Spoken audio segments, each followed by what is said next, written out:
The north is cold and full of whispers. Before we dive in, check the link in the description if you want exclusive timelines, members-only videos you won't find on YouTube, all on our Patreon. He had learned in 15 years of living at Winterfell that there were two kinds of silence. The first was the silence of a room that went quiet when he entered it. He knew that silence by its texture, the way conversations didn't stop so much as step aside, the way eyes moved toward him and then away too quickly, as if looking directly at him cost something. He had learned to move through that silence without acknowledging it, the way you learn to walk around a dog that has bitten you once and will bite you again. The second was the silence of the crypts. The crypts had never once treated him as anything less than equal. He went down the first set of stairs carefully, one hand trailing the stone wall, the torch in his other hand held low and steady. The flame bent slightly in the draft that lived at the base of every staircase in Winterfell, cold breath rising from the dark below. He let it bend. He'd been making this walk since he was 9 years old, and he no longer needed the torch to know where the stairs ended and the first landing began. 17 steps. Then the passage opened. He carried a bundle of dried blue roses wrapped in cloth against his chest. He'd found them growing at the base of the outer wall 3 years ago, small, frost-rimmed, and wrong for the north in every way, and he'd picked them and pressed them, and kept them without knowing why until he understood where they belonged. He'd been bringing them down ever since, one dried stem at a time, placed against a particular stone marker, then taken back when they fell to powder. It was the kind of ritual that required no explanation because he'd never told anyone about it. The first level held the most recent dead. Jon walked past them without stopping. He knew every face. Rickard Stark, Ned's father, killed in King's Landing by a mad king who laughed while he burned. Brandon Stark, Ned's brother, strangled trying to save him. He knew the stories because old Nan had told them not as history but as warning, as proof that the world had a particular taste for Stark men who moved too quickly. He kept walking. The second level held the older kings of winter. Their statues were rougher here, carved by hands that had not been trained the way Winterfell's later craftsmen were. Their faces were blunter. Their iron swords, laid across their laps to keep their spirits from walking, were thick with rust that would never entirely clean away. Jon touched one as he passed. The rust flaked under his fingers like old skin. He should have stopped here. He always stopped here. He didn't stop. He had sat at supper tonight for 2 hours. He had eaten what was placed in front of him and listened to Robb talk about a wolf that had gotten into the sheep pen and said the right things at the right moments, and watched Catelyn Stark's eyes move across the table, across Robb and Sansa and Arya and little Bran and Rickon, with the specific quality of warmth she kept only for her own. When her eyes reached him, they didn't change, they didn't harden.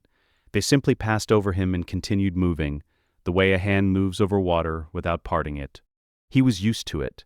That was the worst part, actually. He had stopped waiting for something different. The third level was darker. The torch seemed to push less light down here, as if the stone itself was drinking it. The cold was different too, not the cold of Winterfell's courtyards, which came from wind and weather and the logic of seasons.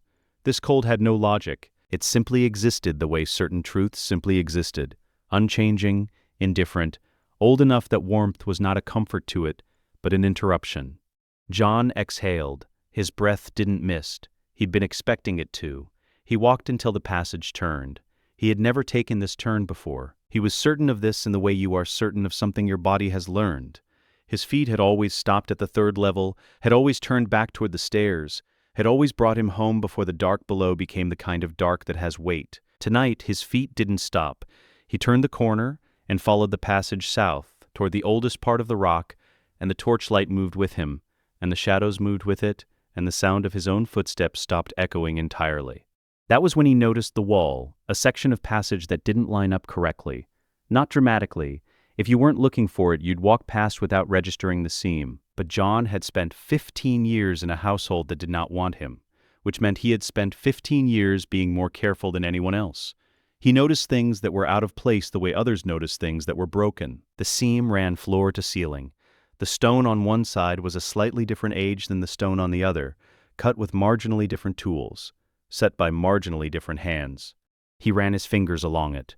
At eye height, in the center of the seam, a carved shape, a circle with something inside it. Jon brought the torch closer. Whatever it was had been worn almost entirely smooth, the details blurred by centuries of cold and damp until the outline was barely there. It might have been a wolf. It had the shape of something crouching, something with a long neck and a head held low. He pressed it with his thumb. Stone moved. Not dramatically, not with grinding noise and dust falling from the ceiling. The section of wall simply shifted inward 6 inches, smoothly and silently on a mechanism so old it shouldn't still work and did anyway. A compartment. Small, roughly the size of a chest. Jon held the torch through the opening. Inside, a nest that had once been dried grass, now dust. And sitting in the shallow depression pressed into the stone floor over more than a century of sitting, an egg. He stared at it for a full minute. It was roughly the size of a man's skull, dark gray-white, the surface almost perfectly smooth, but veined with lines of silver that seemed to shift as the torchlight moved across them. Or perhaps the lines actually moved, and the torchlight was simply honest enough to show it. It was not beautiful in any way he had words for. Not the way Sansa's needlework was beautiful, not the way the gods would looked after snow. It was beautiful the way a blade was beautiful, like something made by hands that understood exactly what it needed to do. He reached in and touched it. The cold stopped. Not the air. The air around his hand was still the deep cold of the 3rd level, still that ancient, indifferent cold that had nothing to do with seasons. But where his fingertips made contact with the shell, the cold simply wasn't there. He pulled his hand back. The cold returned to his fingers immediately, complete, as if it had been waiting. He put his hand back. Heat. Not burning, not even unpleasant. Something he had no word for. The closest word was recognition, though he'd never understood before that recognition could be a thing you felt in your skin. His fingertips pressed flat against the gray-white shell, and something met the pressure from the other side. Not movement, not vibration, presence. Like a heartbeat in something that should not have a heartbeat. He was still crouching there, hand flat against the shell, when he heard the sound. Claws on stone. Above him, the soft, specific click of a large animal coming downstairs. Jon didn't move. He kept his hand on the egg and listened. Ghost was in his chambers. He'd latched the door before coming down. He always latched the door, because Ghost unsupervised in the castle meant complaints from the servants, and terse words from Catelyn, and a particular kind of tension at breakfast that no one ever addressed directly. The door was latched. He'd checked it twice. The sound came closer. Ghost appeared at the entrance to the passage. The dire wolf was enormous for his age, larger than any natural wolf, white as new snow, with red eyes that the torchlight turned to something closer to burning. He stood in the passage entrance and looked at Jon. Not at the compartment, not at the egg, at Jon, with an attention that had nothing of animal in it. No hunger, no playfulness, no uncertainty about what was happening. He simply looked with the kind of stillness that implied he had known exactly where Jon was going before Jon had known himself. He didn't come closer. He sat down in the passage entrance, curled his tail around his feet, and watched. Jon looked at him for a long moment. Then he looked at the egg. He stood there with his hand flat on the shell while the torch burned, and the cold held its position at the boundary of his palm, and the silver lines in the shell moved or did not move. Whatever lived behind that stone did not press back again. It had pressed once. That seemed to be enough, as if meeting him once was sufficient, and it could wait as long as it needed to for whatever came next. Jon pulled his pack from his shoulder. He wrapped the egg in the spare tunic he'd packed against the cold. He placed it carefully inside, the way you carry something that has not been carried in a very long time, that has forgotten the sensation of being moved. He closed the compartment. The mechanism worked as smoothly in reverse as it had when he'd opened it, and when it was done, the wall looked exactly as it had. An age-smoothed seam, a worn carving that might be a wolf. He walked back through the 3rd level, through the 2nd, through the 1st. Ghost was waiting at the bottom of the stairs.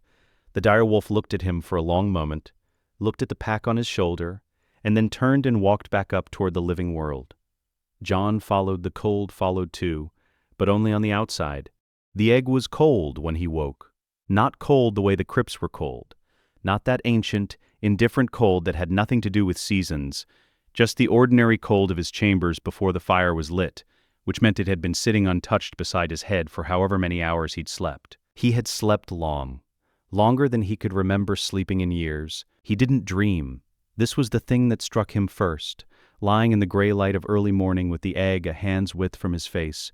He always dreamed, not clearly, not dreams he could describe at breakfast or hold in his mind for more than a few minutes after waking, but there was always something, a cold vastness, the smell of pine and snow and earth too frozen to yield to anything. The sensation of running on four legs, which he'd stopped trying to explain to himself. He'd been having those dreams his entire life, and had simply decided they were the price of sleeping in the north, where the old gods lived in the trees, and the dark went on a long time. Last night, nothing, just sleep deep and complete, and then this gray light. He sat up, touched the egg with 2 fingers. Warmth. Immediate. Waiting. He wrapped it back in the tunic and put it in the chest beneath the floorboard he'd worked loose 3 winters ago, for exactly the kind of keeping he'd never imagined he'd actually need. Then he dressed and went to find his father. Ned Stark was in the training yard before dawn, which was not unusual. Jon had learned to read his father's sword work the way some men read weather. There was information in it, if you knew where to look. Fast and aggressive meant something had happened that Ned couldn't address directly. Deliberate and controlled meant he was working through a problem. This morning it was deliberate. Each form precise, patient, 40 years of repetition making the blade an extension of the arm rather than a thing he held. Something was weighing on him, had been for 2 days, since a raven arrived that Jon had not been shown the contents of. Jon sat on the fence at the edge of the yard and waited until Ned noticed him. His father lowered the blade and approached, breathing evenly, sweat at his temples despite the cold. "You're up early," Ned said. "Couldn't sleep." Jon kept his voice level. "I wanted to ask you something." Ned took a cloth from his belt and wiped his face. He waited. "My mother." Jon paused. "I've asked you before. You've told me. When the time is right, I'll know. You have her eyes. She had honor. I know what you always say." He paused again. "I'm not asking for her name. I'm asking something different. Who was she? What kind of person?" "Jon, not what she was to you. What she was. What she wanted." Ned was quiet for a long moment. "She was someone who loved too completely," he said finally. "She didn't do anything by half measures. She was fierce, certain about things that most people spend their whole lives being uncertain about. Something crossed his face that was almost a smile and then wasn't. She rode better than I did, better than most men I've known." Jon watched him. "What color were her eyes?" Jon asked. Ned stopped. Not the way a man stops who is thinking about the answer, the way a man stops who has been walking and has suddenly felt the ground change texture underfoot. His hands, which had been turning the cloth slowly between his fingers for the entire conversation, went completely still. They just stopped. Jon had seen this once before.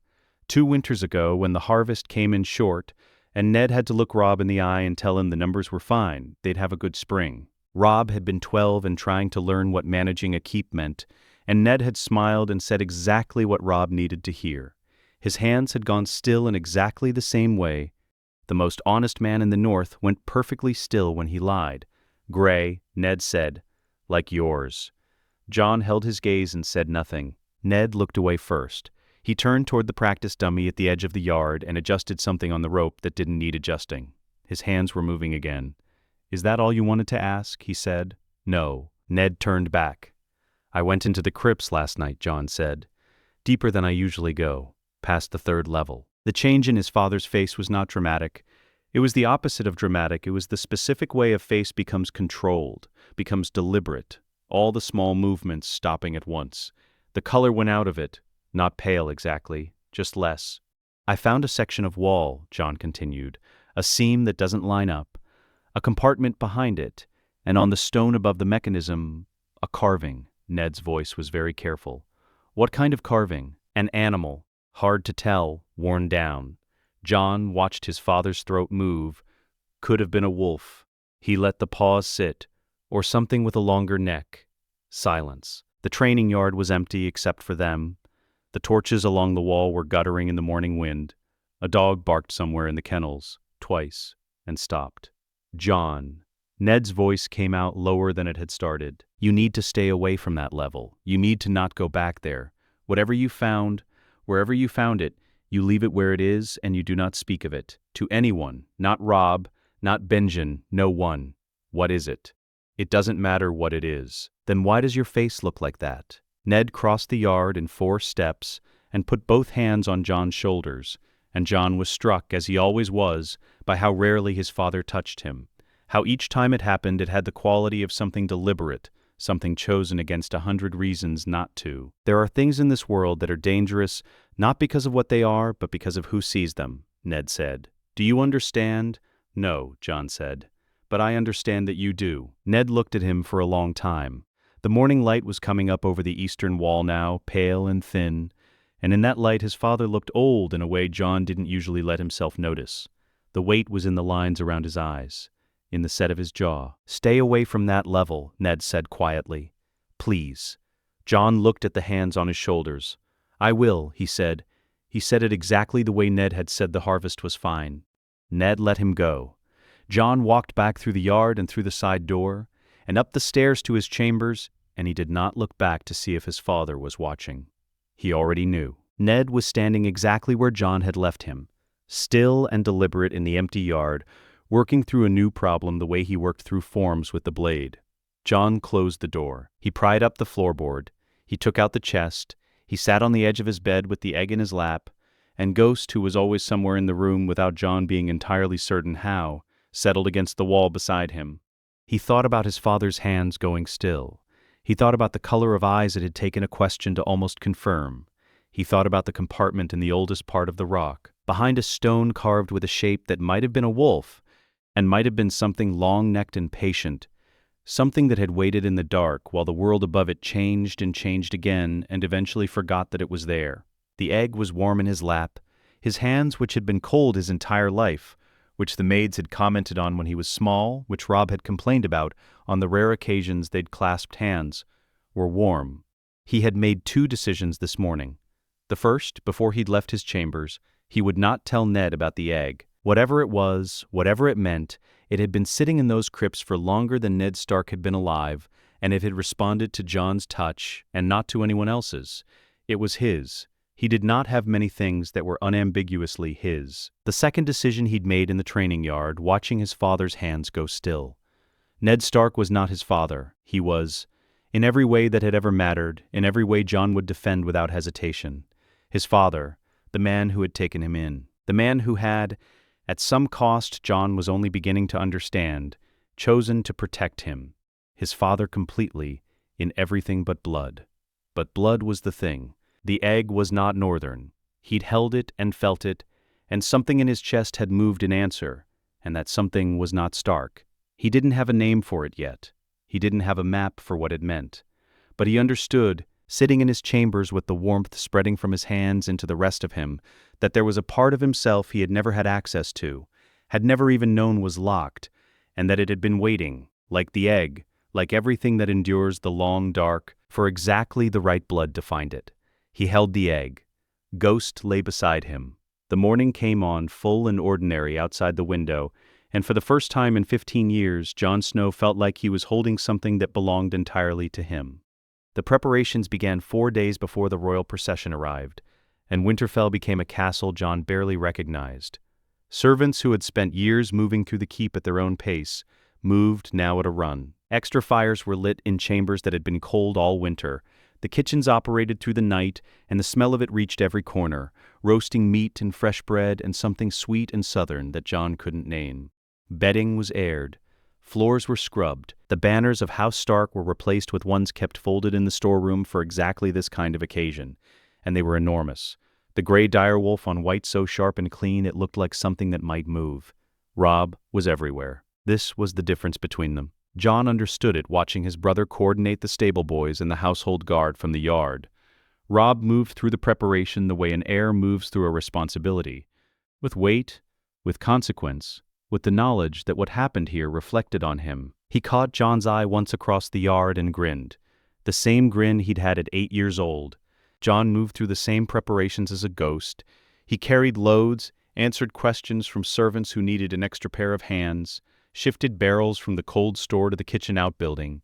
Nobody thanked him, nobody needed to. He was Ned Stark's bastard, and his presence in the preparations was useful and unremarkable and invisible, which suited him precisely at the moment, because the egg was under the floorboard in his room and he needed to be unremarkable for as long as he possibly could.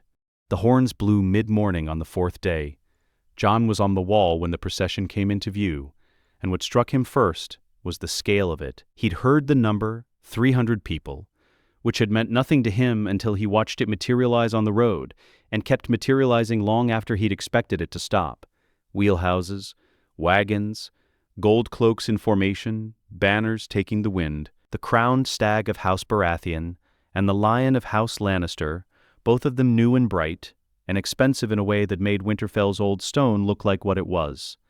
A northern fortress, practical and cold and very far from anything that considered itself the center of the world. Jon came down from the wall and found a position near the stables. Third rank of the household. Nobody expected him in the first rank. Nobody expected him where decisions were made or futures were decided.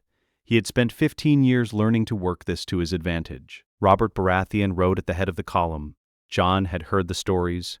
Every northern boy heard them. The warrior king, the warhammer, the man who had broken the Targaryen dynasty on the strength of his own arm and his own rage. He had expected something in the shape of those stories. What he got was a man on a horse who took up more space than seemed physically reasonable. He was not yet fat in the way a man is fat when he stops fighting entirely. The bulk was still half muscle underneath, shoulders broad enough that his saddle looked undersized, hands on the reins that could close around a man's throat and end the argument there. But the fat had begun its work, layering over the muscle gradually and cheerfully, and the face above the dark beard was red-cheeked and pleased with itself in a way that suggested it had been pleased with itself for a very long time. He laughed at something before he'd even dismounted. The laugh carried across the entire yard, not loud in the way of a man who wants to be heard, loud simply because the man producing it was large and entirely unconcerned with his effect on the space around him. Jon watched Robb's horse shift sideways at the sound. Robb controlled it smoothly, but he'd been startled. Robert dismounted, clapped a hand on Ned's shoulder that would have staggered a lighter man. Ned didn't stagger. Then Robert looked past Ned's shoulder, past the assembled household, past the ceremony of it, and said, "The crypts. I want to see her. Now." Before anything else, Ned's hands went still, just for a moment. Then they were moving again, gesturing toward the entrance, giving quiet instructions to a servant. His face showed nothing. Jon, watching from the third rank, saw the stillness arrive and filed it away. He followed at a distance far enough to be invisible and close enough to hear. The crypts were cold in the way they always were. Jon held back in the upper passage, in the dark above the torchlight, and kept one hand pressed against the bag at his hip. The egg, wrapped in cloth, pushed warmth against the outside of his thigh through 2 layers of wool. Robert's voice came up from below, stripped of its volume, stripped of the laugh. What was left was smaller and more honest. "Gods," Robert said, "I forget every time, and then I see her and I remember." Ned said nothing. She was so young. A pause. Boots shifting on stone. Everyone says that. She was so young, but she was 17 and furious about everything, and I loved her for it. I loved her because she never accepted a single thing she was handed. Not one thing. Still, Ned said nothing. "I still think about what it would have been," Robert said. "Not the rebellion, not the crown. Just her, what she would have looked like by now, what she would have thought of me." A longer pause. "She would have hated what I've become." "She wouldn't have," Ned said quietly. "You're a bad liar, Ned. You always have been." Jon pressed himself against the wall. The egg in the bag against his hip was warmer than it had any reason to be. The crypts were the same cold they always were. Ancient, indifferent, nothing to do with seasons, but the egg was warmer than it had been in his chambers this morning, warmer than it had been on any of the nights he'd sat with it by firelight. He pressed his palm flat against the bag. The warmth pressed back. Below him, he heard Robert Baratheon weeping, quietly, in the specific register of a man who has been doing something in private for 15 years and has gotten good at keeping it contained.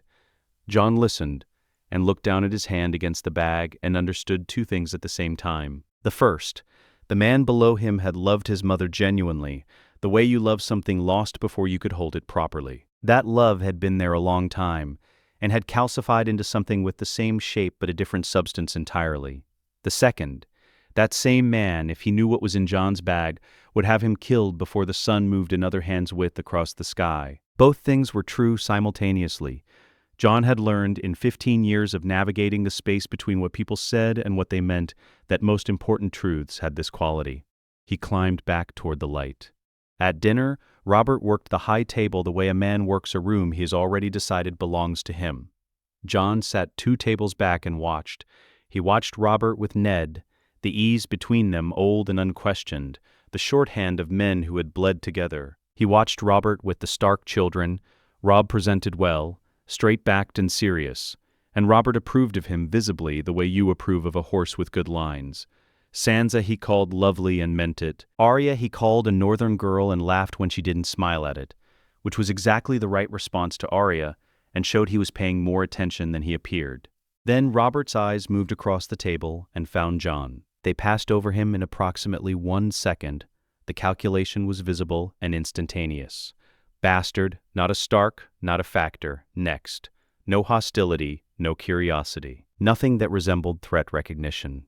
The most dangerous man in Westeros looked at Jon Snow and saw furniture and moved on. Jon put a piece of bread in his mouth and chewed it slowly. Good. Robb found him after the feast broke up, in the corridor outside the hall, with the expression he wore when he was delivering information he wasn't sure how to frame. Father spoke to Benjen, Robb said. About you. Jon waited. The wall. Robb said it like he was setting something down carefully. Benjen's heading back north when the king leaves. The thought is, you might go with him. He stopped. I don't want you to go. I want to say that first. I know, Jon said. But father thinks it might be safer, for you, being away from. Another stop. Robb, who had never been good at saying the things he couldn't quite name. Away. Jon nodded once, said he needed to sleep, and walked back to his chambers without telling Robb what he was actually thinking. He did not sleep. He sat on the edge of his bed with the egg in his lap and Ghost at his feet, and he thought about the wall, the cold, the oath that took everything, name, family, any future in a world that had room for you. He thought about riding north while the royal procession rode south. He thought about watching them go, the wheelhouses and the banners and the crowned stag, until the road was empty in both directions and there was nothing left but wind. The egg grew warm enough that he had to wrap it in a second layer of cloth. This was new. He held it through the cloth and felt the heat pushing outward, like something insisting on being acknowledged. And it occurred to him that it had been the same in the crypts. Warmer than usual, warmer than the stone around it had any right to be, while Robert Baratheon stood 20 feet below, weeping over a face carved in granite. He thought about what that meant. He thought about it for a long time, sitting in the dark above the room where Robert Baratheon slept, holding something Robert would recognize, and something Robert could never understand, something that had waited in the rock below this castle since before Robert was born, since before the rebellion, since before the love that had made the rebellion possible, something that had pressed against the inside of its shell for the first time in 169 years when Jon's blood touched it.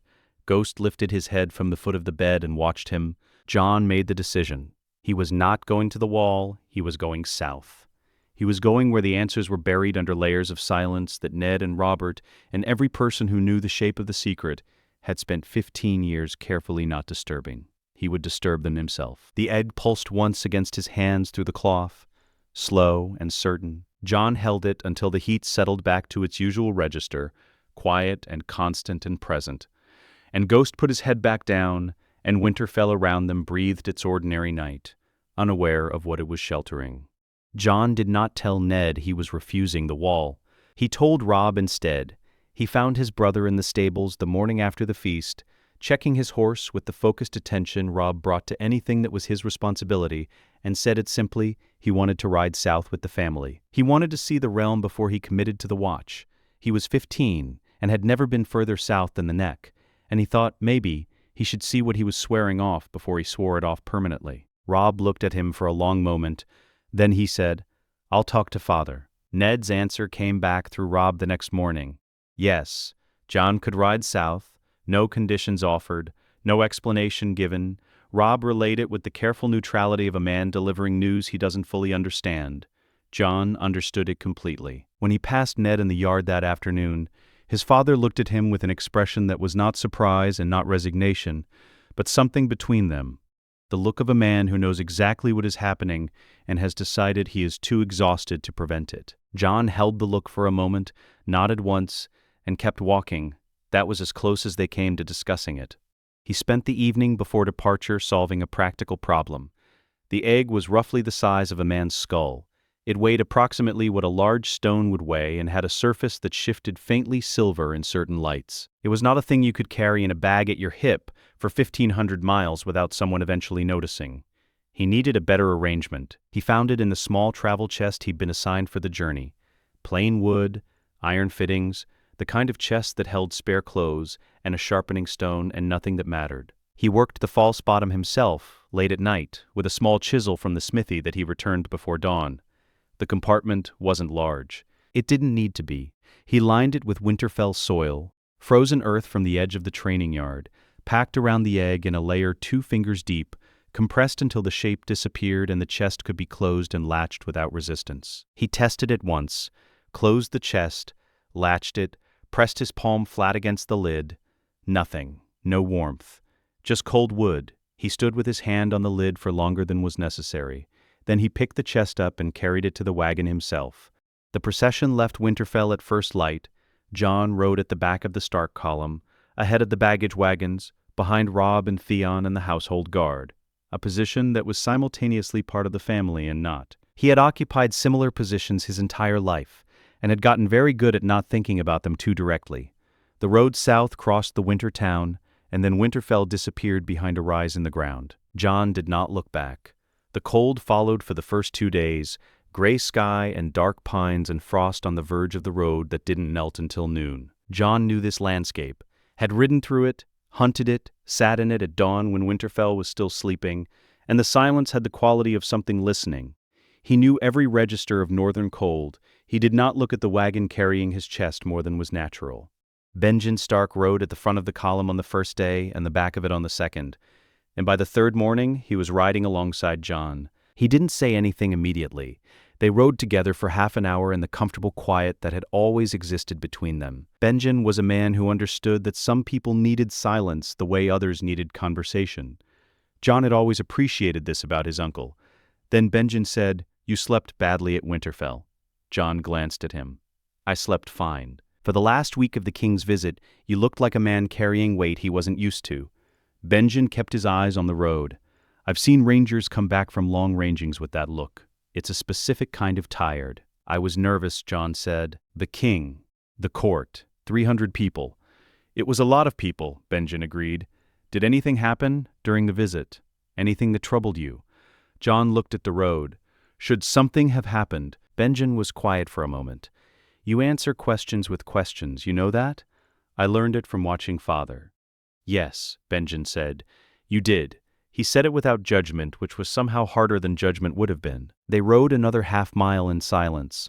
"Whatever you're carrying, Jon," Benjen said finally, "don't carry it alone too long. Men break that way. Even good men, especially good men." Jon said nothing. Benjen fell back toward the front of the column before midday and didn't raise it again. The neck arrived on the 4th day. Jon had heard of it his entire life. The vast swamp, the ancient causeway, the Crannog men who lived in houses built on stilts above dark water. He had imagined it as something dramatic. What he found was quieter and stranger than dramatic. The trees changed first. The dark pines thinned and something else took over. Low, gray-barked, their roots in standing water. The road narrowed to the causeway, raised on ancient stones above ground that had the look of solid earth and the quality of something that would not hold your weight. Mist sat on the water to either side. The smell shifted, not cold pine and frost, but something organic and still. Old water and mud and the specific vegetable rot of a place that never entirely dried. The hounds at the front of the procession went quiet. Ghost, who had been running parallel to the column in the tree line, appeared at the edge of the causeway and walked beside Jon's horse without being called. They crossed the neck in half a day. On the other side, the world changed. South of the neck, the sky was a different color. Jon noticed it first and thought he was imagining it, the same gray, surely the same clouds. But it was higher somehow, further away, and, by the second day below the neck, the gray had broken into something approaching blue, and the temperature climbed 2 degrees and then another, and the road smelled of dust instead of frost. And Jon rode through it with the sensation of having crossed something more significant than geography. The hound incident happened on the 6th day south of the neck. Robert's master of hounds, a broad man from the Reach whose name Jon never learned, was exercising 3 dogs near the baggage wagons during a rest stop. Large animals, well-trained, the kind bred for boar that weren't frightened easily.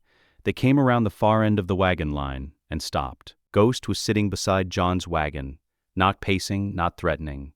Sitting the way Ghost always sat when he was watching something carefully, still and deliberate, red eyes fixed on the wagon itself. The lead hound made a sound that was not quite a bark, the beginning of one that stopped somewhere in the middle. Then all three turned, in the specific synchronized way of animals responding to something no human present could detect, and walked rapidly in the opposite direction. The master of hounds stared after them. Then he looked at Ghost.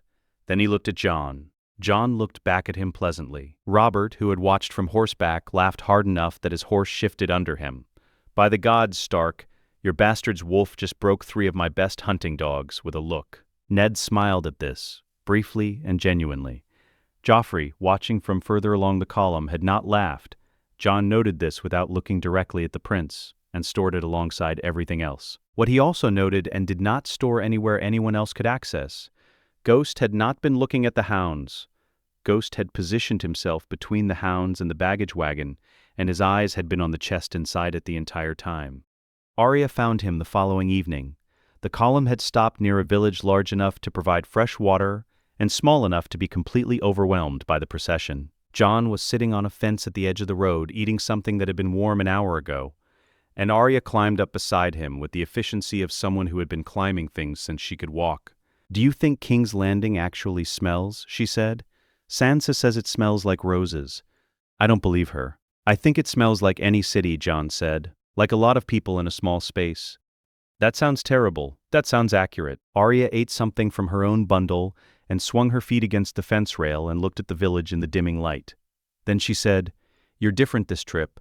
You were already different at Winterfell, but you're more different now." "Different how?" "Less apologetic." She frowned, working at the word. "You used to move out of people's way before they even needed you to.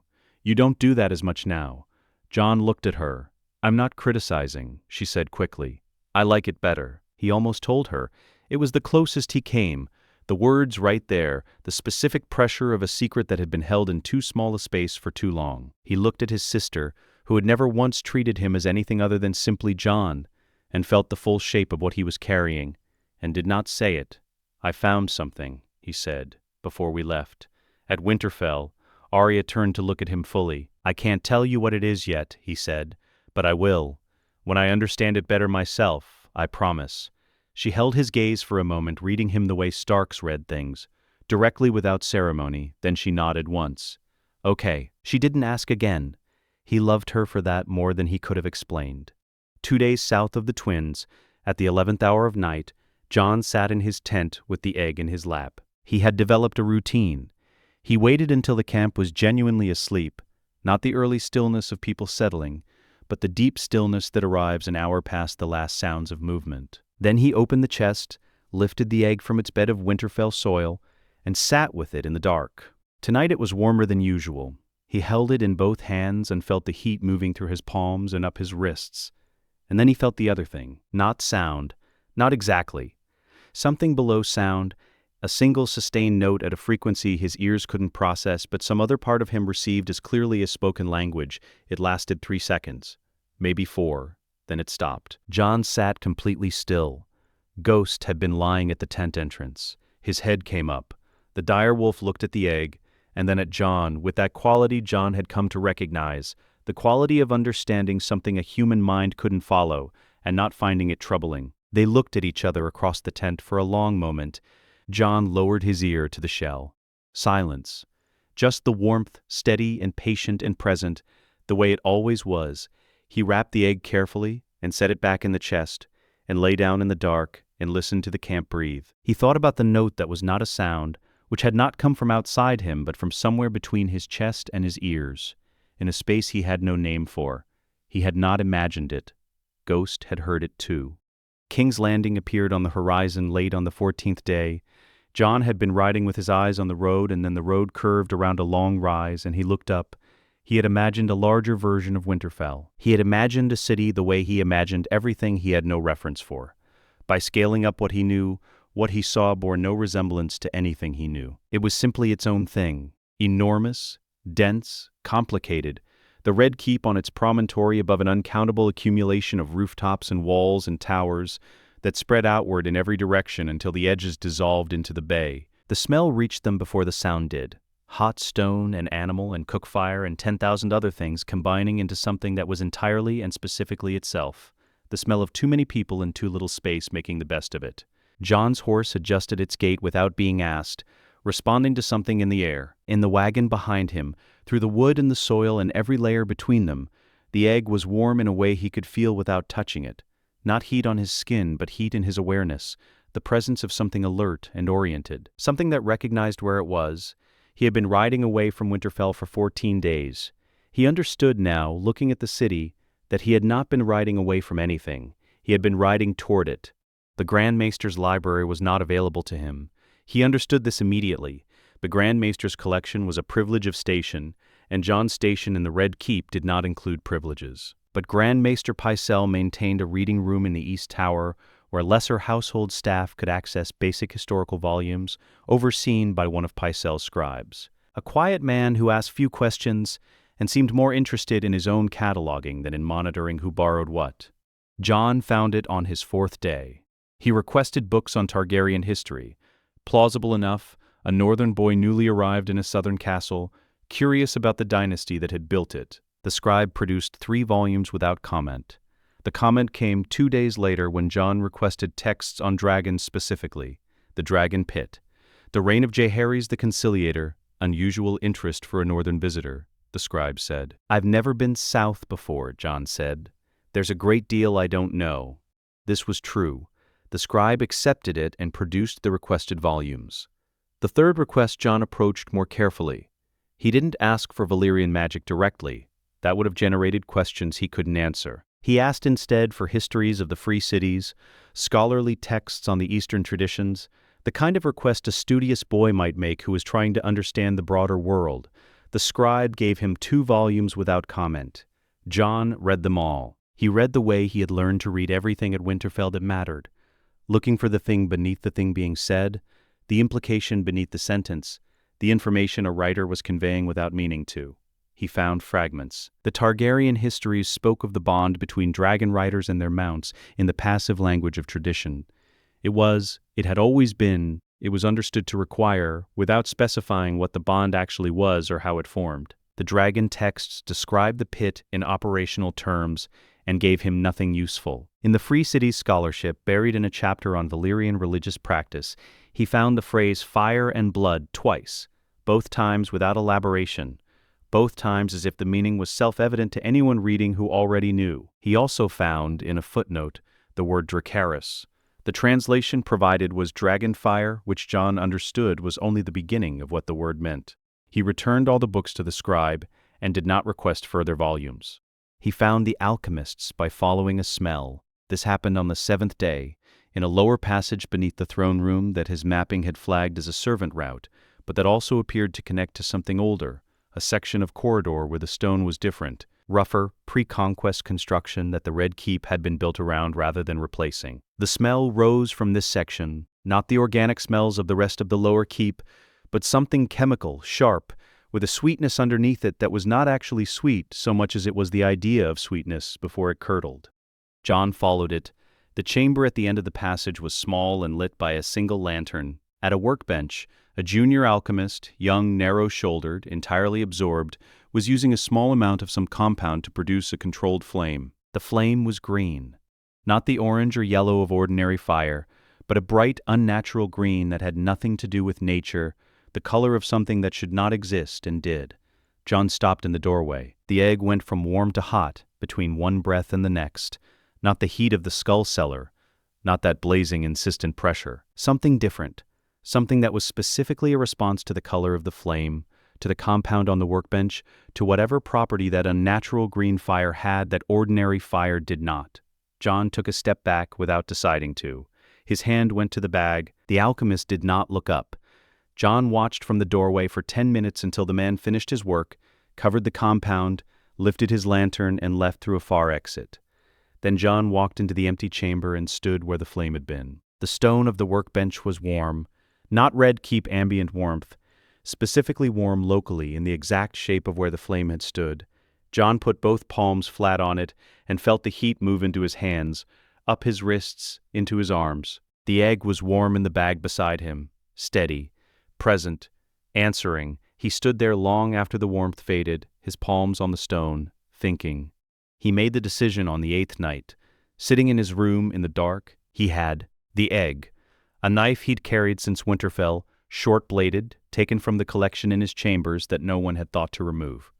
A strip of cloth for his hand, access to the skull cellar at a time when the lower keep was empty. Ghost who followed him at night and had never made a sound anyone else could hear.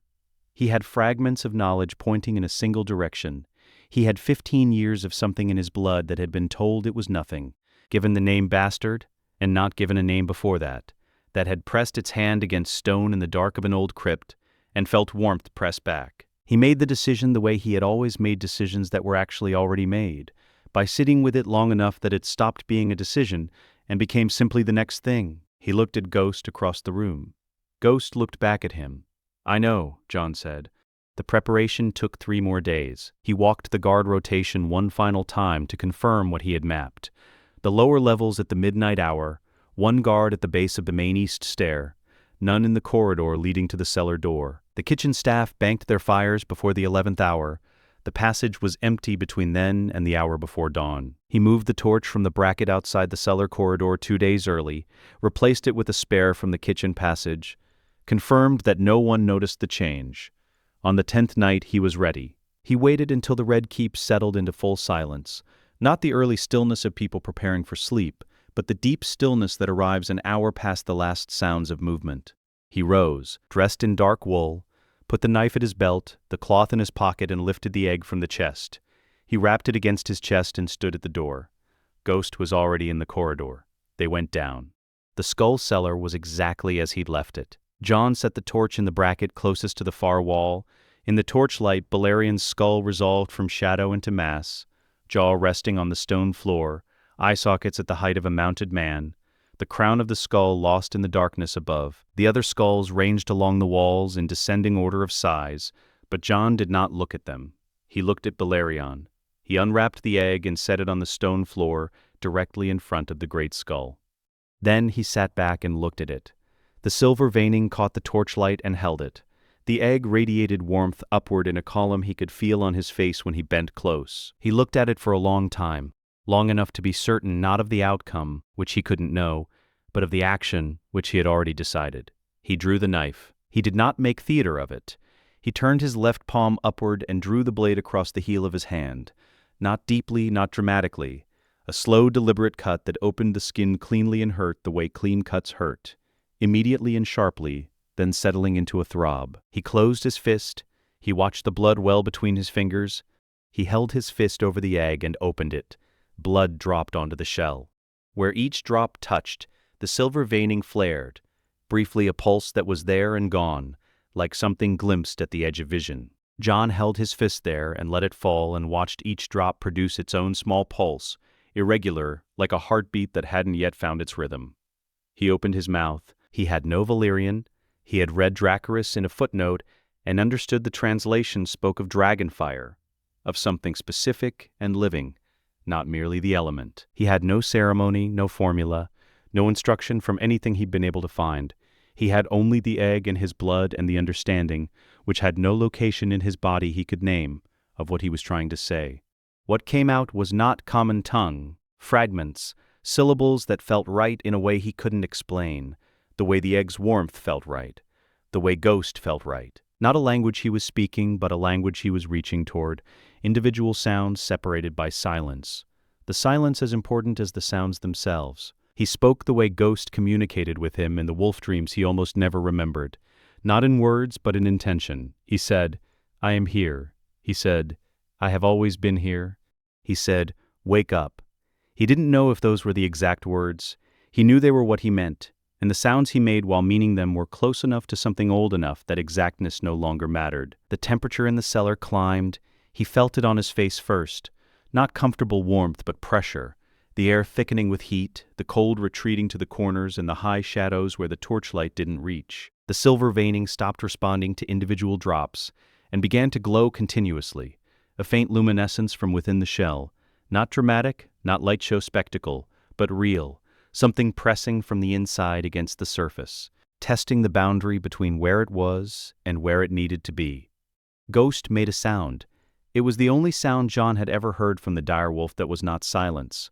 A single low note, sustained, Coming from somewhere between a wine and something that had no name in the register of animals Jon had encountered. It lasted 3 seconds and stopped. Jon looked at the egg. The crack was hairline thin, running from the crown of the shell downward and to the left, maybe 2 finger lengths, barely visible in the torchlight. He touched it with one fingertip, the uncut hand, carefully, and felt where the smooth surface had separated, a ridge finer than a thread. He sat back. The glow continued, steady and faint and ongoing, pressing through the fracture with slightly more intensity than through the intact shell on either side. The temperature held. The cold did not return. He understood, without being told by anything he could point to, that tonight was not the conclusion. Tonight was the beginning, and there was a difference. He wrapped the cloth around his cut palm and tied it one-handed against his knee. He looked at the egg for a moment longer, then wrapped it in the tunic and lifted it from the floor with both hands. He crossed to the torch and pinched it out with the cloth from his pocket, and the darkness of the cellar came down complete and immediate. He found the door by memory, found the corridor, found the stairs. Ghosts pause on stone ahead of him in the dark. Guiding, as always, without being asked, Jon climbed back toward his chambers with a fractured glowing egg held against his chest, and a piece of knowledge sitting in him like a coal, not warm enough yet to be comfortable, not close to finished, that something inside that shell had been ending what it was for a very long time, and that what it was becoming had already begun the work of arrival. The second night, there were 3 cracks, not hairline. 2 of them were the width of a fingernail, running from the original fracture in different directions, and the glow pressing through them was brighter, the light no longer faint but genuinely present in the dark of the cellar. Jon sat in front of Balerion's skull for an hour and watched the light move and listened to the silence, and then wrapped the egg and climbed back to his chambers. The third night the cracks had multiplied across the entire upper surface. The egg was so warm that he had to rewrap his uncut hand twice during the session, rotating the cloth to distribute the heat. The glow came through every fracture simultaneously, whiter than torchlight, cleaner, coming from somewhere much deeper than the shell itself. He stayed 2 hours. The guard rotation nearly caught him on the way back, and he stood in a kitchen doorway for 6 minutes in the dark with the egg against his chest, not breathing more than necessary. He went to sleep that third night understanding that the fourth would be the last. Ghost woke him, not by sound, by presence, by the specific quality of the direwolf's attention shifting from the low-level awareness he maintained even in sleep to something else entirely. Jon opened his eyes in the dark. Ghost was standing at the foot of the bed, not pacing, standing completely still and trembling. Not fear, not cold, something Jon had never seen in the direwolf before. A fine, involuntary trembling that ran from the tips of Ghost's ears to the base of his tail, like the vibration of a string pulled too tight. His red eyes were fixed on the chest beneath the bed. Jon checked the hour by the quality of the dark outside his window. Just past midnight, he got up. The egg, when he opened the chest and unwrapped it, was lit from within like a lantern. He had prepared himself for more cracks, for more glow, for a continuation of what he had watched building over 3 nights. He was not prepared for this, the light no longer pressing through fractures, but coming through the shell itself, the entire surface translucent with it, the cracks now black lines against illumination rather than illuminated lines against dark stone. The heat reached him from 6 inches away before he touched it, pressing against his face and the backs of his hands with the insistence of something that had waited long enough. He picked it up. His hands registered the temperature as pain, and then did not register it as pain. The same quality as the very first time in the crypt. The ordinary logic of heat stopping at the boundary of contact, replaced by something that operated outside ordinary temperature. His hands were not burning. They were not going to burn. Whatever the egg recognized in his blood was also what it used to tell the heat where to stop. He understood this without being able to explain it. He carried the egg down to the cellar. Ghost sat at the entrance to the cellar corridor and did not come further. Every other night the direwolf had followed Jon inside, had positioned himself against the wall and watched. Tonight Ghost stopped at the entrance, sat, and watched from a distance, as if he understood that what was about to happen was Jon's to witness alone. Jon set no torch. The egg provided its own light now, sufficient to see by, casting shadows that moved as the veining shifted and the fractures widened. He sat cross-legged on the stone floor in front of Balerion's skull, the egg in his lap, and waited. He did not wait long. The shell did not shatter. This was the thing he hadn't anticipated. He had imagined breaking, the dramatic release of something too long contained. What happened instead was quieter and stranger. The pieces moved outward from the inside, slowly, deliberately. Pushed by something that had decided it was done with where it had been, they fell away in sequence, each piece landing on the stone floor with a small sound, leaving behind what had been inside them. It was small. This was the thing that struck him first. He had known intellectually that a newly hatched dragon would be small, had read as much in the Targaryen histories, had seen the proportions in the engravings, but the knowledge had not prepared him for the reality of holding something in two cupped hands that was a dragon. It was covered in fluid and membrane, the membrane already drying at the edges. The scaling was white with gray undertones, the white not clean or pure, but the white of certain stones after long dark, slightly translucent, the structure beneath it visible. The head was disproportionately large for the body, which was all ribcage and folded wing and thin limbs that hadn't found their bearing yet. It looked wrong in the way all newborn things look wrong, more honest than beautiful, more real than anything he had imagined. Then it opened its eyes. Violet. Not the violet of flowers or cloth or any color he had seen in the world. A deep, specific violet that old Targaryen paintings used for their subjects' eyes and that Jon had assumed was artistic license. It was not. The eyes were that color, and they were open and they were looking at him, and the intelligence behind them was not the intelligence of something that had just been born and was trying to understand what it had arrived into. Something in those eyes had been waiting. Something in those eyes already knew him. The sound it made was not a roar, a chirp, a single high note brief and clean, the way a bird calls once to establish that it exists. The sound moved through the cold stone of the cellar, and Jon sat with it in the silence after. And then from the corridor entrance came Ghost's response, a low, sustained exhale, not quite a sound, not quite a sigh, something in the space between the two, old and certain and almost protective. Jon held the dragon in both hands. It was impossibly warm. He had approximately 10 minutes. He knew the guard rotation, he knew the window. He sat with a living dragon in his hands and the clock moving in the back of his mind, and thought practically about the next 10 minutes, and the 10 after that. The dragon snapped at his fingers, not aggressively, exploratory, the way any newborn thing tests the world with whatever it has, which in this case was a jaw smaller than Jon's fist. The teeth caught the skin at the base of his thumb and drew blood. Jon did not pull his hand back. The dragon paused, tasted. Then did something Jon would think about for a long time afterward. It licked the blood from the wound with a tongue the width of a ribbon, forked, impossibly delicate. Then it looked up at him again.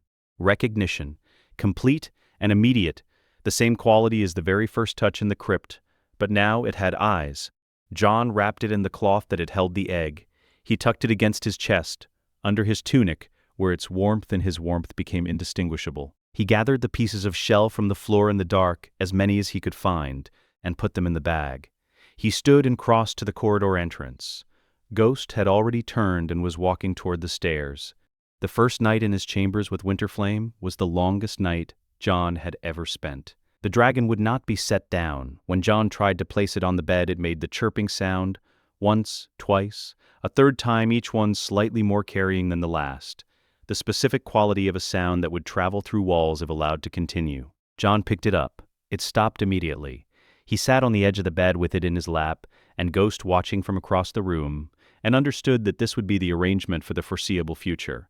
Ghost and the dragon watched each other, not with hostility, not with warmth, with the mutual assessment of two things that had come into existence in relation to the same person, and had not yet decided what that made them to each other. Ghost's red eyes were steady. Winterflame's violet ones were steady. Neither blinked more than necessary. They were not enemies. They were not yet at peace. They were at the beginning of something that would take time. Jon learned to anticipate the chirping before it started. Some tensing in the small body gave him a beat of warning, and he would cup both hands loosely around it, and the sound would never fully form. He developed this sense over the course of an hour without trying to. The dragon, he understood, was teaching him as much as he was managing it. He thought about how long he could sustain this. He thought about what came next. He named it before the night was out. Not through deliberation. He had not deliberated. The name was simply there, the way certain facts are there once you have all the components in front of you and stop arguing with what they add up to. Winterflame. Because it was born in the cold and the dark, in the deepest stone of a northern castle, that had known no dragons for 169 years, because fire had no business being in that cold, had no logical claim to existing there, and yet here it was regardless, warm and alive and certain of itself in a way that the cold had never successfully argued against. He said the name once, quietly, to the top of the small-scaled head resting in his lap. Winterflame looked up at him. The violet eyes caught what little light the banked fire in the corner provided, and held it. Dawn came the way it came in King's Landing, not gradually but suddenly, the sun clearing the eastern hills and the quality of light shifting from gray to something approaching gold. Between one moment and the next, Jon took the Winterfell soil from the chest and shaped it into a shallow bowl at the bottom, a nest of the only earth he had and the only earth the dragon had ever been near. He set Winterflame into it carefully. The dragon turned once, pressing the soil into shape with that oversized head and those unsteady legs, and then settled, and within minutes was still. Jon closed the chest. He sat on the edge of the bed with his bandaged hands in his lap, the ritual cut on the left palm, the bite mark at the base of the right thumb, both of them healing at the pace of wounds that had served their purpose, and looked at the morning light moving across the stone floor of his small room. He thought about Ned, asleep somewhere in this same castle. He thought about Robert, asleep somewhere in this same castle with no knowledge of what the night had produced, what 15 years of mercy had allowed to survive. He thought about his mother, the woman he had no image of, no voice for, no memory of, only the shape of her absence and the single fact that she had made Ned promise something with her last breath, and that the promise had been about him and that whatever she had wanted for him it had not been this, a bastard boy, invisible in a small room, in a castle that did not know he existed. The egg had waited 169 years for the right blood. He had spent 15 years being told that what was in his blood was nothing. Jon sat in the pale morning light and let the decision complete itself. It had been building since the training yard when Ned's hands went still, since the cellar when the egg pressed warmth back against his palm, since the night on the road south when something below sound moved through his chest. It had been building, and now it was built. He had been invisible his entire life. He had made himself into something so unremarkable, so carefully placed in corners and third ranks and far tables, that most people had looked at him for years without seeing anything worth remembering. He was done with it. Ghost lifted his head from the foot of the bed and watched him. Whatever came next would not find him small. Ned found him in the corridor outside his chambers, carrying the chest. This was how it happened, not through drama, not through discovery in the night, but through Ned Stark's particular quality of competence applied over 2 weeks of careful observation. He had noticed the pattern changes, the later returns to chambers, the increased care with the bag at Jon's hip, Ghost's behavior shifting from restless to something more focused. And then a guard had mentioned, offhandedly, a smell in the lower cellar that had appeared and then gone. Organic, animal. They assumed a rat had gotten in and then gotten out, or died somewhere the torches couldn't reach. Ned had followed the thread. Jon was coming back from the lower courtyard where he had been feeding Winterflame. The dragon had developed a preference for raw meat, which Jon had been obtaining from the kitchen offcuts by becoming quietly useful to one of the kitchen boys who needed help carrying things. He had the chest under one arm and he turned the corner and found his father standing in the corridor. They looked at each other. Ned looked at Jon's face for a moment, at the specific expression of someone who has been caught and has decided in the half-second available not to pretend. "Come inside," Ned said. Jon set the chest on the bed. He did not apologize. He did not explain himself more than the minimum, which was nothing. He opened the chest, moved the soil, and lifted Winterflame out.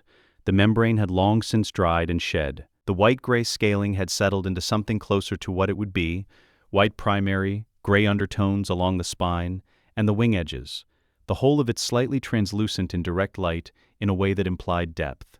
Layers beneath layers. It regarded Ned the way it regarded everything that approached Jon, with the violet-eyed intelligence that was not animal, assessing not threat but relevance. Jon held it out. Ned did not take it. He looked at it for a very long time. Then he sat down on the edge of the chair near the window and put both hands on his knees, and the posture was the posture of a man who has just had the last version of a plan he was maintaining dissolve, and is sitting with the dissolution before deciding what comes next. The silence in the room was considerable. Ghost was at the far wall. Winterflame was in Jon's hands. The morning light came through the north-facing window and made everything in the room slightly cooler than it actually was. "How long?" Ned said. 3 weeks, Jon said. Another silence. The cellar. Yes. I told you to stay away from the lower levels." "You did," Jon said. Ned looked up at him. Jon held the look without flinching, not defiantly, not apologetically, simply held it with the steadiness of someone who has accepted what they are carrying and stopped spending energy on the weight of it. Ned looked back at the dragon. When Ned spoke again, it was in a different register. Quieter, slower, the voice he used when he was saying something he had been holding for a long time and had not expected to put down today. "Your mother held you for less than an hour," Ned said. Jon did not move. "She was already going when you came. She knew she was going. She spent that hour, what was left of it, telling me everything she wanted for you." He stopped. His hands on his knees were still, but not the stillness of the lie. This was something else. The stillness of a man at the end of a very long road who has turned around and can see where he started. She wanted you safe. She wanted you alive.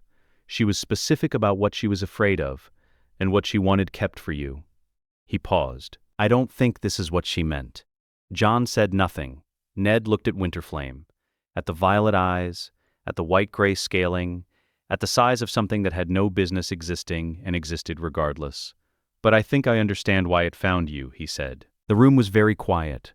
Jon understood that this was as close as Ned could come, not to the name, not to the truth spelled out in plain sentences, but to the acknowledgement that the truth existed and that Ned had always known its shape. He understood that Ned was not going to say the rest of it, that the rest of it would remain in the space between them, known and unspoken, the way it had been known and unspoken since the training yard when Ned's hands went still. He did not push. He did not ask the question directly. He understood in the way he had come to understand things over the past weeks, through the egg, through Winterflame, through whatever was in his blood that responded to things his mind had no words for, that asking plainly would break something, would make it a stone around both their necks. The truth was safer in the silence where it could be known without becoming weaponizable. "I need your help," Jon said. Ned looked at him. "More time. I need more time before anyone notices. I need the Red Keep not to pay attention to this room." He looked at Winterflame.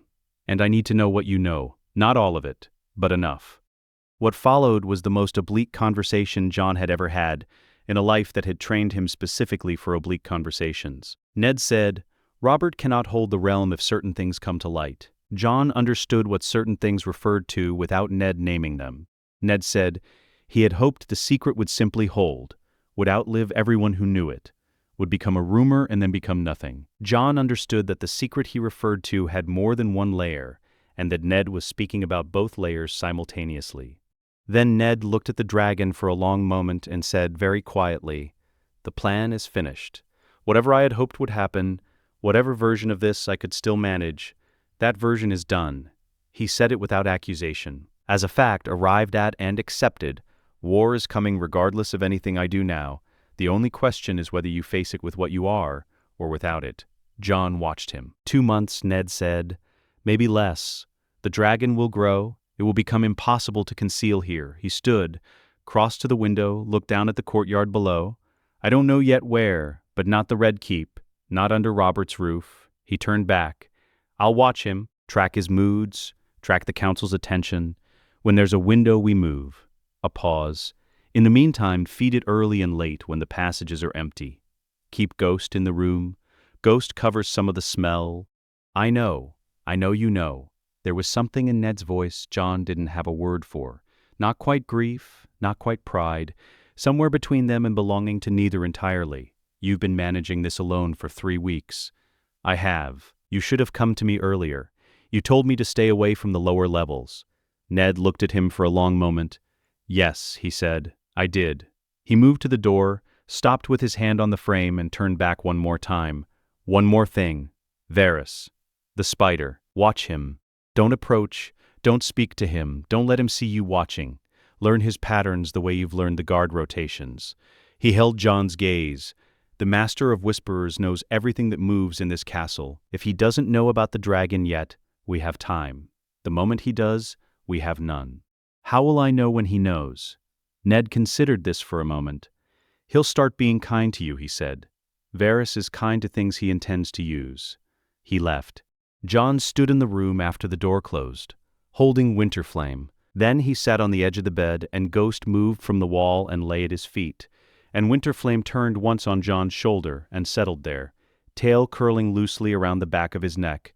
its warmth a steady constant against his skin. The three of them were quiet together. Ghost did not look at the dragon directly.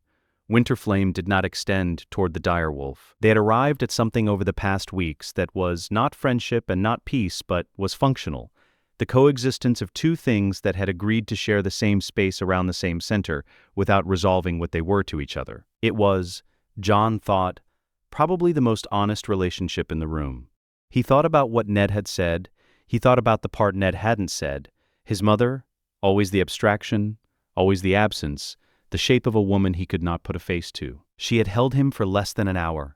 In that hour she had told Ned what she wanted for her son, what she was afraid of, what she wanted kept from him, and what she wanted kept for him. Ned had spent 15 years honoring that conversation, had given up his reputation, his peace, the fullness of his marriage, had carried the weight of it across a decade and a half, and placed it piece by piece into Jon's hands without Jon knowing what he was receiving. Jon looked at Winterflame on his shoulder, at the violet eyes looking back, at the white-gray scales that were the wrong color for a Targaryen dragon in every painting he had ever seen, and the right color for something born from the North's deepest cold.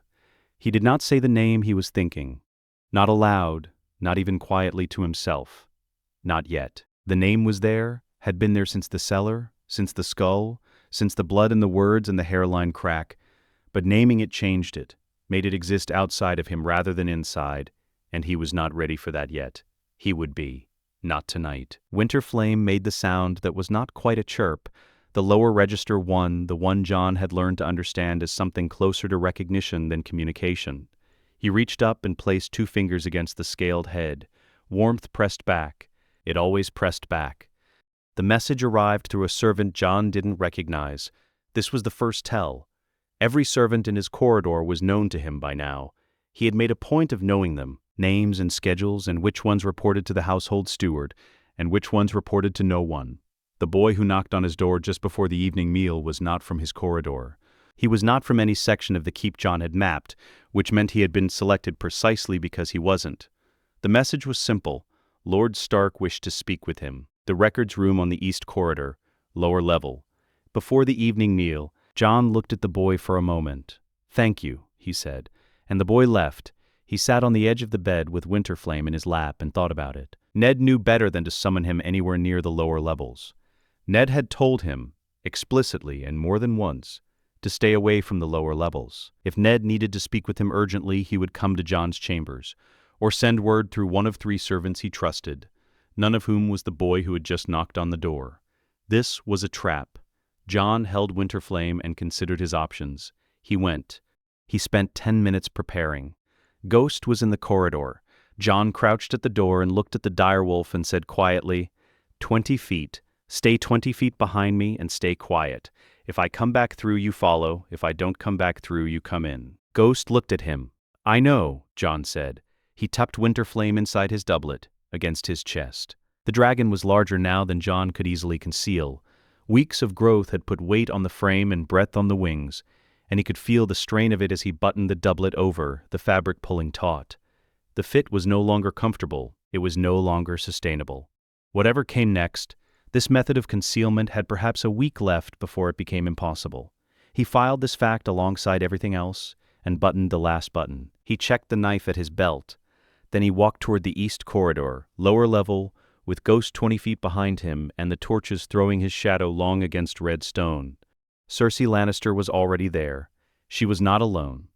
2 gold cloaks stood at the far end of the corridor, flanking a position rather than guarding a door, placed to limit movement, to make clear which direction things could go and which direction they couldn't. Littlefinger stood at Cersei's shoulder, 3 feet to her right and slightly behind, the position of a man who wants to be present for something without being responsible for it. Jon stopped when he saw them. Not with surprise. He had been expecting something in this general shape. He stopped, took in the arrangement, and understood it. Cersei looked at him. She was used to men who looked at her with one of 2 things: desire, which she had learned to use, or fear, which she had learned to use differently. She had built the better part of her life on those 2 registers and knew exactly what to do with each of them and the variations between. She had constructed herself around the reliable fact that men who looked at her fell into one category or the other. Jon looked at her the way someone looks at a problem they have already solved. Something shifted in her expression, barely visible, A recalibration happening behind very controlled features. "Jon Snow," she said. Her voice was pleasant, which was its own kind of warning. "I'm glad you came. I've been hoping for the opportunity to speak with you." "Your Grace," Jon said. "We have some concerns about security," she said. "About your movements within the castle, the hours you keep, certain smells that have been reported from the lower passages." She paused. "I'd like you to come with us. We can discuss it somewhere more comfortable." The gold cloaks took a step forward. Synchronized, practiced. Jon looked at them. He looked at Littlefinger, who was watching him with the specific attention of a man calculating odds in real time. He looked at Cersei again. He smiled slightly. Then he reached inside his doublet. He drew Winterflame out and held it in his open palm. The dragon was awake. It had been awake since they entered the corridor. Jon could feel the quality of focused stillness that preceded full wakefulness, had learned to read it over weeks of proximity. Now it raised its head, regarded the corridor and its occupants, and opened its wings. The wingspan at this stage of growth was nearly 3 feet, tip to tip. Not large, not yet. But the wings were wings, membranous, veined, structured for a purpose that had not existed in this building for 150 years.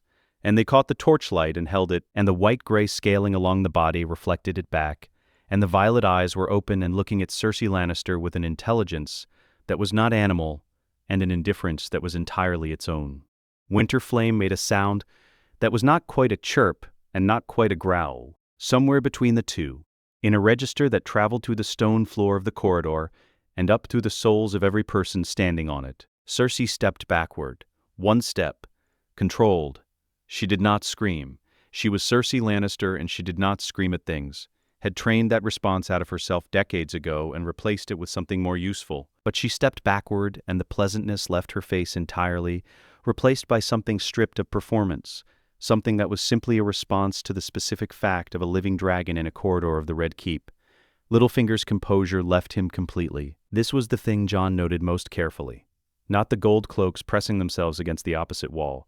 That was predictable, soldiers understanding threat assessment and this having restructured their threat assessment entirely. But Littlefinger, who had survived more political violence than most men encountered in a lifetime, who had climbed from nothing to the small council through the specific currency of never being visibly surprised by anything. Littlefinger stood in the corridor with his mouth open and his carefully constructed expression simply absent, replaced by the face underneath it, the one he wore when no face was available. The silence was complete. Jon let it be complete for a moment. "I understand you have concerns," he said. His voice was conversational, the same register he used when asking a kitchen boy to pass him something. "About my movements. About the hours I keep." He looked at Winterflame in his palm. Then he looked back at Cersei. "I have concerns too, about a great many things in this castle, the nature of certain arrangements, the reliability of things everyone currently finds convenient." Cersei's eyes were on Winterflame. "I'd like to propose," Jon continued, "that we both keep our concerns to ourselves, for the time being, since conversations of this nature tend to become complicated quickly, and complicated conversations have a way of drawing in people who are currently comfortable and would prefer to remain so." He looked at Littlefinger when he said the last part. Littlefinger looked back at him. Something moved across the shorter man's face that was not quite acknowledgement, but occupied the same territory. Jon tucked Winterflame back inside his doublet. He buttoned it over. The dragon settled against his chest and was still. "I hope the evening finds you both well," he said. "Your Grace." He walked forward. The gold cloaks did not move to stop him. They pressed further against the wall, a slight additional movement, involuntary, the specific involuntary response of men giving way to something they have no procedure for. Jon walked between them, and past them, and into the corridor beyond. Ghost materialized from the dark 20 feet behind him and fell into step at his heel without being called, and they walked back toward the upper levels together. Jon did not look back. Cersei and Littlefinger stood in the corridor for a long time after the footsteps faded. The gold cloaks waited, professionally, for instructions. None came. Cersei was thinking. Jon had studied her long enough to know what thinking looked like on her face, something very fast happening behind very controlled features. She was working through the problem she now had, which was this. She could not tell Robert. Telling Robert meant explaining how she knew. Explaining how she knew meant explaining why she had arranged to corner Ned Stark's bastard in a lower corridor, with gold cloaks and Littlefinger at her shoulder. Explaining that meant the conversation about what she had been trying to find. and what she had been trying to find led toward questions Robert might continue asking, in directions she could not afford. The trap she had set had closed on her own hand, and the mechanism was elegant, and she had not built it. Littlefinger was working through his version of the same problem. He knew something now, something extraordinary, something that in his particular market was the most valuable thing he had ever stood within 2 feet of: a living dragon, in the Red Keep, in the possession of Ned Stark's bastard, who was apparently not furniture after all. His entire life was a catalogue of valuable information converted through patience and timing into leverage, and this was the most significant piece of information in that catalogue by a considerable distance. And he could do nothing with it, not immediately, not without triggering the chaos the information represented, chaos that would not flow through channels Littlefinger controlled and could not be directed from below. And the boy had looked at him specifically when he said convenient, which meant the boy had mapped Littlefinger's position in this castle with an accuracy that Littlefinger had not accounted for, which meant the boy was more dangerous than the bastard framing had made him appear, which meant every assumption Littlefinger had built his calculations on in the past weeks required revision. They had both been outplayed by a 15-year-old they had assessed as furniture. The furniture had looked at them with violet eyes and walked away. "Your Grace," one of the gold cloaks said eventually. Cersei looked at the section of corridor floor where Jon had stood, where a dragon had spread its wings in the Red Keep for the first time in 150 years, in a corridor that smelled of old stone and torch smoke, as if it belonged there. As if it had always been going to be there, and the 150 years were simply the delay. "Go," she said, "all of you." The gold cloaks filed out. Littlefinger lingered. "We should discuss how to—" he started. "Not tonight." Cersei said. He left. She stood alone in the corridor for a moment, in the silence he left behind. Then she turned and walked back toward the upper levels at the same pace she always walked, her footsteps even and unhurried, and she did not allow herself to think about the eyes until she was in her own chambers with the door closed behind her. The dragon's eyes had been violet. She had seen that color in old paintings, had assumed it was artistic license, the kind of exaggeration that turns history into legend. It was not artistic license. And the boy's eyes, when he had looked at her the way no one had looked at her in years, as if she were a problem he had already solved and set aside, his eyes had been gray, northern gray, stark gray. She had stepped backward from a boy with Stark eyes holding something with Targaryen ones. The thing she could not put down, standing alone in her chambers with the Red Keep breathing its evening quiet around her, was not the dragon. It was that neither of them, not the boy, not the creature in his hand, had been afraid of her. Not even slightly. Robert Baratheon took 3 days to die. The boar caught him in the side during a hunt that no one would remember clearly afterward. Not the exact circumstances, not the specific sequence of events. What they would remember was the blood, and the king being carried back to the Red Keep on a litter, and the way the castle reorganized the moment he crossed the threshold, the way a room changes when the largest thing in it begins to leave. Jon watched from the margins. He watched Cersei watching the small council. He watched the way the council members looked at each other when they thought no one was looking at them. He watched Littlefinger moving through corridors with the purposefulness of a man who has been waiting for an event and has already identified which hour of it to act in. He watched Ned, who had found something in the ledgers. Jon could see it in the way his father moved, with the controlled urgency of a man holding a truth that will not keep much longer. Jon watched all of this and understood that whatever Ned had found, it was already too late for finding it to matter. The council was already bought. On the evening of the second day, Jon moved the chest to the center of his room and took Winterflame out and held it for a while. The dragon had grown again. Growth Jon had been tracking in the changing weight in his hands, the wingspan that now cleared both his shoulders when it opened. It sat on his forearm and looked at him with those violet eyes, and Jon looked back. He put it back. He closed the chest. He sat by the window and waited for morning. He heard the commotion before he could identify it. A shout, then more shouts, then the sound of armed men moving quickly through the corridors, the rhythm of it wrong, too fast, too many, the sound of force being applied rather than simply present. Jon sat in his chair and listened, and knew within 10 seconds what had happened. He sat for a full minute after that, completely still, not from fear, from the specific discipline of a person who has mapped a castle and knows that 10 seconds of stillness is worth 5 minutes of panic. Then he stood.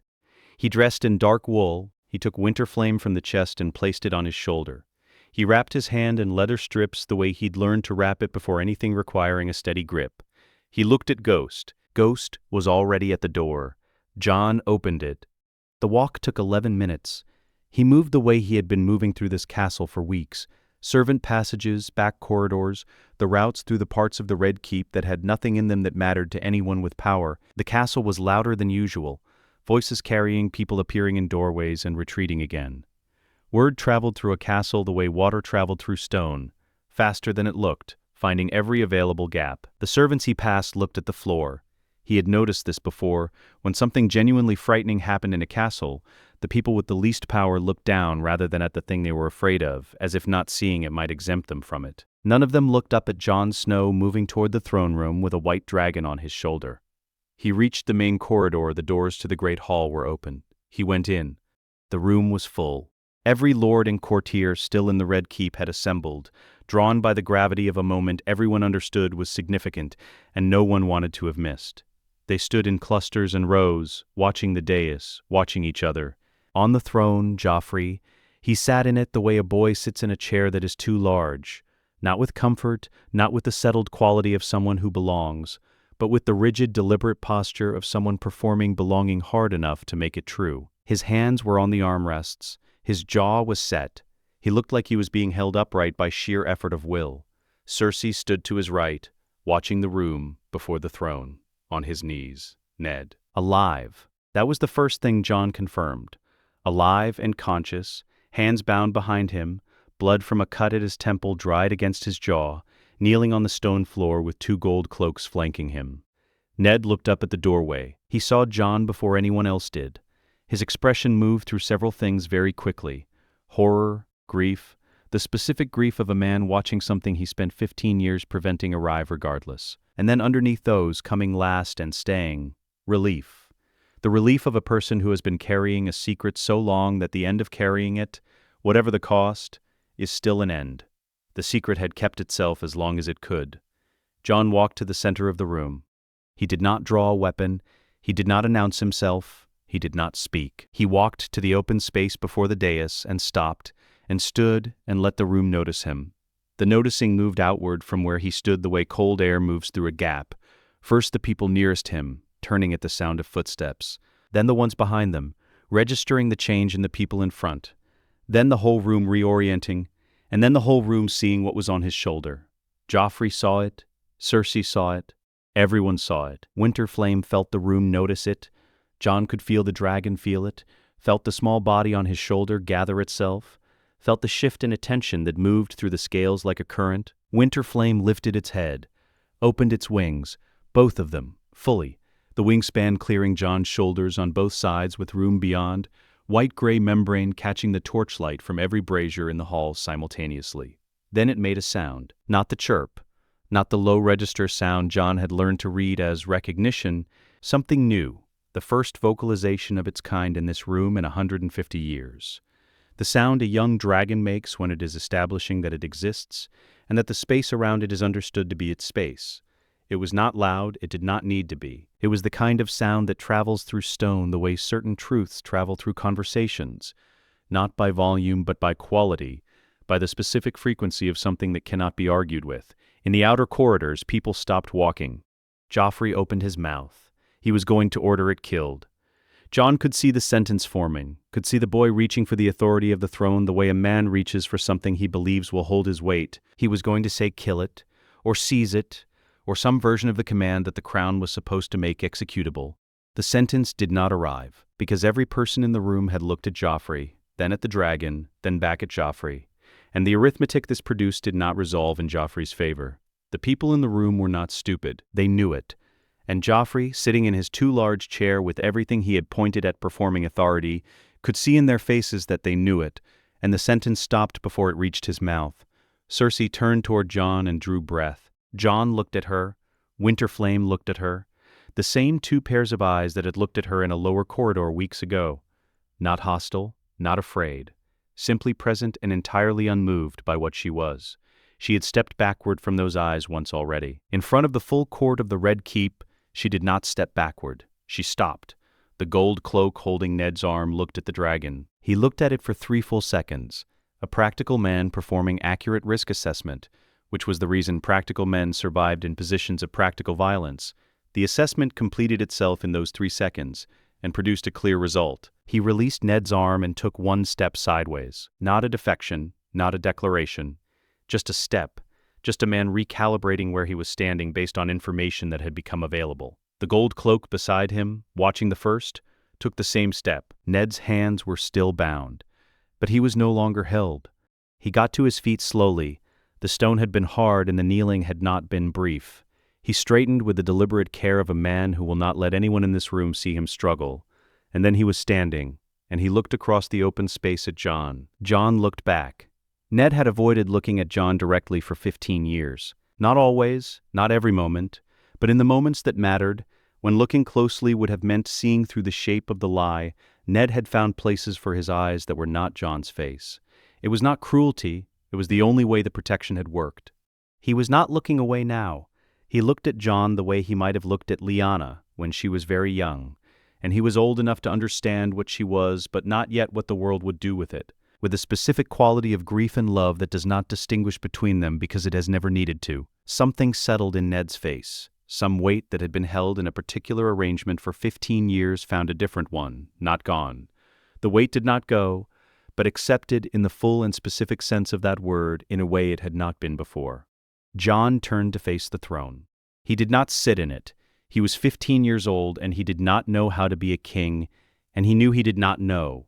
He had come here for his father, and his father was standing. He looked at Joffrey. Joffrey looked back at him with the eyes of a boy who has just understood, for the first time, what it is to hold a position whose authority is conditional on something he cannot currently locate. Jon spoke quietly. The front rows heard it clearly. The rows behind them heard it through the ones in front, and those rows would carry it for the rest of their lives. The North remembers, he said, and the dragon has come home. Winterflame breathed fire. Small, nothing like what it would become, nothing like the roaring columns that older dragons unleashed.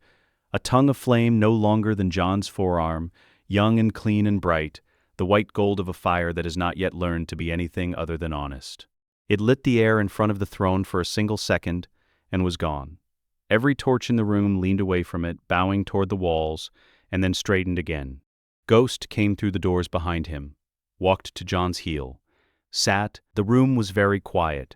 Jon stood in the silence with his father alive across the stone floor, and a dragon on his shoulder and a dire wolf at his heel.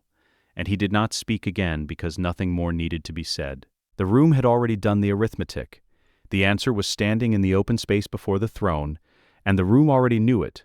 For the first time since it was built, the stone of the Red Keep felt warm.